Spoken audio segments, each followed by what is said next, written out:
আসসালামু আলাইকুম সবাইকে। আশা করি অনেক অনেক ভালো আছেন।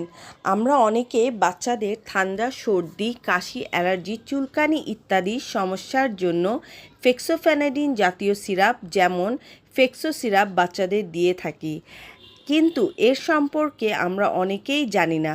তাই আজকের ভিডিওতে বয়স অনুযায়ী বাচ্চাদের কী পরিমাণের ফেক্সো সিরাপ দিতে হবে, দিনে কতবার দিতে হবে তা আপনাদের সাথে শেয়ার করব। তাই আশা করি আপনারা পুরো ভিডিওটি অত্যন্ত মনোযোগ সহকারে দেখবেন। ফেক্সো সিরাপের জেনেরিক নাম হচ্ছে ফেক্সোফেনাডিন হাইড্রোক্লোরাইড ইউএসপি।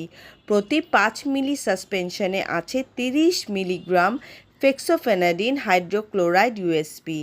ফেক্সো সিরাপের বর্তমান বাজার মূল্য হলো 55 টাকা। এটি স্কোয়ার ফার্মাসিউটিক্যালসের একটি পণ্য।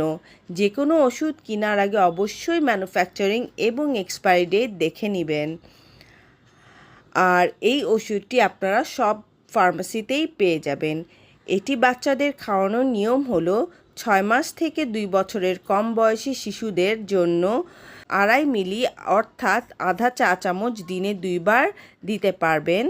2 থেকে 5 বছরের শিশুদের জন্য 5 মিলি অর্থাৎ 1 চা চামচ দিনে 2 বার দিতে পারবেন। এবং প্রাপ্তবয়স্কদের জন্য ফেক্সো ট্যাবলেটও আছে, যেটা আপনারা ব্যবহার করতে পারবেন। একটি বিষয়ে মনে রাখবেন, যে কোনো ওষুধ খাওয়ানোর পূর্বে অবশ্যই একজন বিশেষজ্ঞ ডাক্তারের পরামর্শ নিতে হবে। আজকে এতটুকুই। সবাই ভালো থাকবেন, সুস্থ থাকবেন। আল্লাহ হাফেজ।